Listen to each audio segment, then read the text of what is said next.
Studies to be a scholar of the Bible, I thought that the question of the reliability of the Gospels was one of the most important questions facing Christians.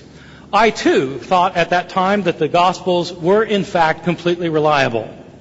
But when I learned Greek, started reading these Gospels in the original language, started comparing them carefully with one another, grappled with the problems, prayed about the problems, did my level best to deal with the problems, I came to a different conclusion. And all I ask tonight is that you approach this debate with an open mind. I'll be very interested in hearing what Craig has to say about these topics, including this first one. Craig and I have known each other for over 20 years, but we've never debated before, and we've never had a discussion about this issue. I will be interested in knowing whether he thinks there are, in fact, any historical errors in any of the Gospels. And if not, I'll be interested in knowing how he explains that as a historian who knows full well that historical sources always have errors. But if he thinks there are errors, I'll want to know how he decides what an error is, and how we can know if there are a few errors, there aren't a lot of errors in the Gospels. And if there are a lot of errors, I'll wonder how he can say that the Gospels are reliable. But we'll obviously wait for his answer. Let me tell you my view on these questions. In my view, there is certainly historically reliable information in the Gospels, of course. But there are also pieces of historically unreliable information. This can be seen by the fact that sometimes there are flat-out discrepancies between the Gospels, as you will see yourself if you just read them carefully side by side. Let me give you just a taste out of 1,000 examples. The Gospel of Matthew says that the father of Joseph, Jesus' father, was Jacob. His grandfather was Mathan, and his great-grandfather was Eleazar. The Gospel of Luke says that Joseph's father was Heli. His grandfather was Mathat, and his great-grandfather was Levi. Well, which was it? The genealogies differ. One of the key motives of the Gospel of Mark is that Jesus' disciples don't recognize him as the Messiah until chapter 8. But in the Gospel of John, they call him the Messiah right away, the first time they meet him in chapter 1. Which is it? How could it be both? There are small discrepancies between the Gospels, hundreds of them. Was Jairus' daughter sick but still alive when Jairus came to ask Jesus to heal her, as in Mark? Or did she just die before Jairus came, so that he asked Jesus to raise her from the dead, as in Matthew? Hard to see how it could be both ways. The Gospel of John says explicitly that Jesus died on the day of preparation for Passover, the afternoon before the Passover meal was eaten. The Gospel of Mark says explicitly that Jesus died the morning after the Passover meal was eaten. Don't take my word for it. Read John 19 and Mark 15 for yourself. They contradict each other. Or look at the resurrection accounts in the four Gospels sometime and ask yourself, how many women went to the empty tomb? What were their names? Was the stone rolled away before the women arrived or after they got there? What did they see there? One man, two men, or two angels? What were they told to do? To tell the disciples to go to Galilee or not? Did they tell the disciples or not? Did the disciples go to Galilee or not? It depends which gospel you read. You get a different story every time. We should not say that these are a bunch of details and don't affect the larger picture. The larger picture is made up of nothing but details. The big pictures are vastly different too, as you'll see once you allow yourself to admit that the details are all different up and down the line. In my opinion now, the accounts of the Gospels cannot be reliable because they differ in hundreds of ways, both big and small, and they contain numerous historical errors. My own view about the sayings of Jesus is that in the New Testament there are actually things that Jesus said, of course. But there are other things in the Gospels that he did not say. I've always assumed that Craig feels the same way about this, since one of his best-known scholarly books is called Authenticating the Sayings of Jesus.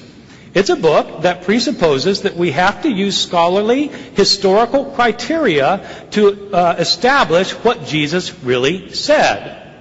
I wasn't able to reread the book in preparation for the debate, I'm sorry to say, but I did manage to get a blurb on Amazon.com. And I assume it's accurate when it says that the purpose of Craig's book is, quote, to clarify the procedures necessary to distinguish tradition that stems from Jesus from tradition and interpretation that stem from later tradents and evangelists, end quote. Now, some of that is highfalutin scholarly language, but there's no ambiguity about what it means. Some of the sayings of Jesus in the New Testament go back to Jesus himself, and some were made up by those who told stories about Jesus, and some were made up by the gospel writers themselves. And so I think that Craig and I actually agree on this point, and if we don't, of course, we will debate it. This is very much what I myself believe. My question is the Bible then inaccurate in some of the things that it says Jesus said? If so, if it's inaccurate in some things, how do we know that it's not inaccurate in lots of things? And if it's inaccurate in lots of things, what makes us think we can trust it? As a historian, I'm absolutely certain that the Gospels contain sayings that Jesus did not say. One way to prove that is to point to the discrepancies of the sayings from one gospel to the next, which I could easily do and you can do for yourself. We could, in fact, spend 2 or 3 hours here while I simply list the discrepancies. But I'd like to take a different approach by dealing with just one kind of saying of Jesus in my couple minutes that remain. There is no doubt that in the Gospel of John, the fourth Gospel, Jesus understands himself to be God and explicitly calls himself divine. Jesus says, I am the way, the truth, and the life. No one comes to the Father but by me. But he also says, I and the Father are one. Before Abraham was, I am. These are sayings found only in the Gospel of John. Jesus calls himself God in the Gospel of John, the latest of our Gospels, but what is striking is that he never calls himself God in Matthew, Mark, or Luke, our earliest Gospels. I don't think Jesus really said these things. And so far as I know, either does any other critical biblical scholar. I know of hundreds of biblical scholars, but I don't personally know any scholar of the Gospel of John, except for extremely conservative evangelicals or fundamentalists, who think that John accurately records all of the words of Jesus. If Craig thinks he does, if he thinks that Jesus did go around Galilee and Jerusalem calling himself God, I'd like him to explain to me on historical, not theological grounds, but historical grounds, how Jesus managed to escape getting stoned to death for blasphemy. And more important, how it is that Matthew, Mark, and Luke don't record him calling himself God. That seems like a rather important point. Did they just forget to mention that part? And why is it that whenever you read the Gospel of John, it doesn't matter what part of John you read, whether you read the words of John the Baptist, the words of Jesus, or the words of the narrator who's writing the Gospel, all three sound exactly alike. How could three such different men sound just the same and speak the same theology?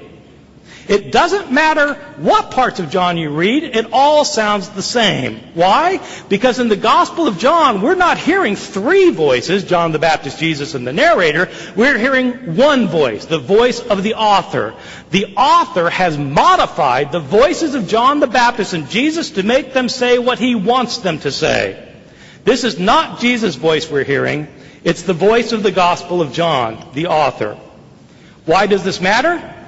Because people in our world continue to ask, is Jesus who he said he was?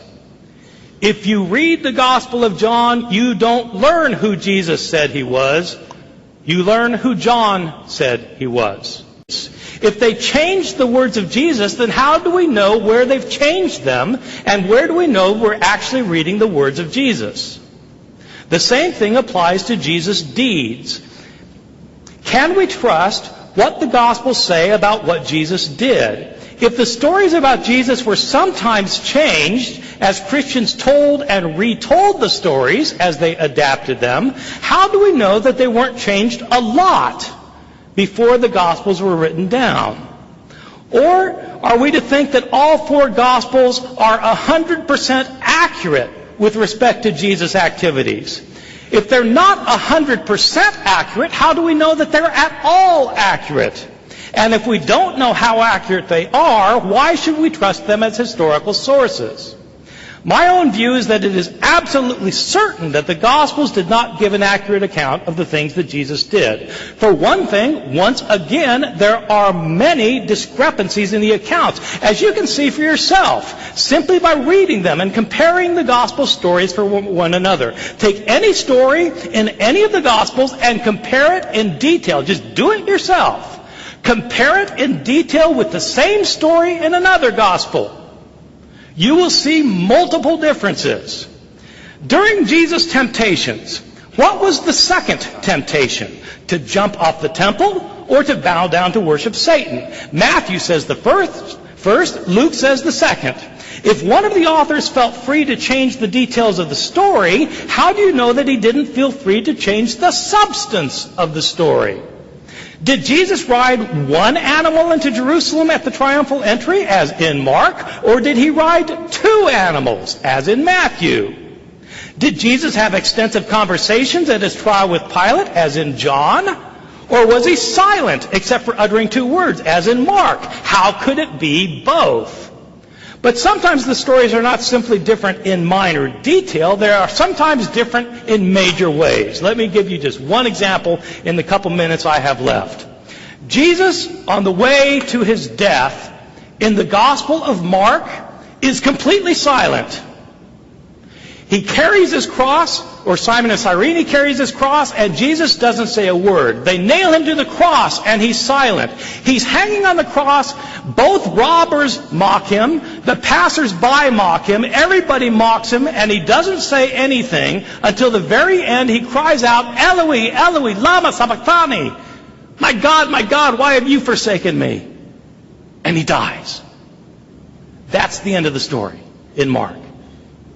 Not quite, because then he gets raised from the dead.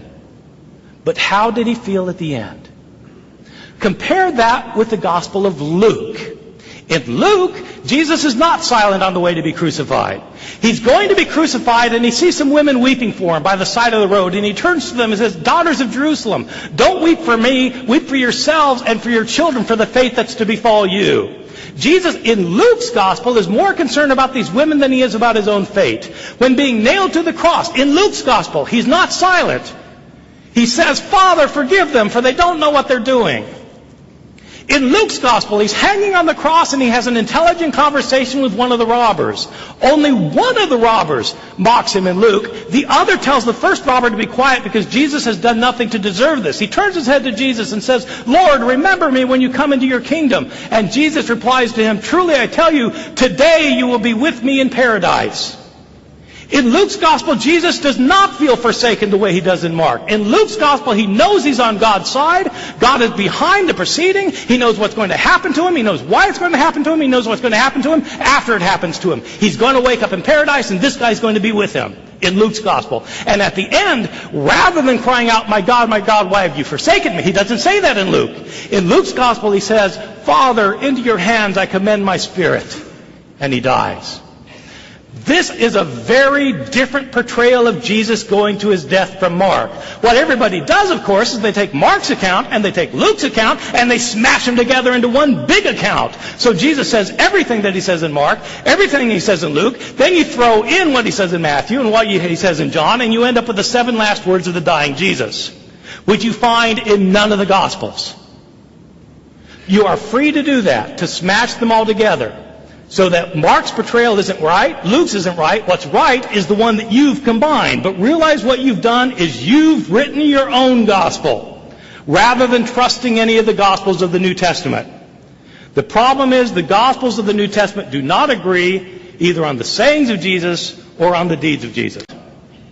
As I studied more and more using my intelligence as an evangelical, but also praying about it, I became convinced that the New Testament Gospels were not written by eyewitnesses or by people who knew eyewitnesses. The first point to make is the rather obvious one that the Gospels don't claim to be written by eyewitnesses. They are all anonymous. The titles in your Gospels, the Gospel according to Matthew and so forth, were added by later editors. They were not put there by the original authors.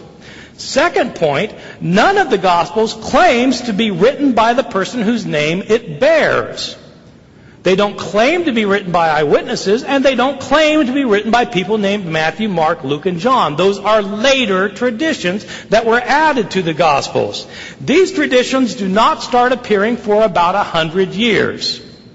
Some people think that there is an early church father named Papias who attests to the witness of Mark and Matthew, but in fact there are very solid reasons for thinking that Papias, who lived around the year 120 to 140, is not referring to our Mark or our Matthew. The first time anybody refers to Matthew, Mark, Luke, and John by name is Irenaeus in the year 180, 100 years after these books were written. My understanding of the Gospels, as they've come down to us, is that they were anonymous, and we don't know their names, and they're not built on eyewitness testimony. But the important point that I want to make is that even if the Gospels were written by eyewitnesses, or even if they did contain eyewitness accounts, that would not guarantee that they were accurate. Think about our legal system today. Are eyewitnesses always accurate in what they report? If so, why do we have trials that call in testimony more than one eyewitness? If eyewitnesses were always 100% accurate in what they report, we wouldn't need law courts. If we wanted to know what happened, we would simply ask somebody. Eyewitnesses do not always get all the information right. But even if they did, it wouldn't matter because the Gospels of the New Testament don't claim to be written by eyewitnesses, and in fact they were not written by eyewitnesses.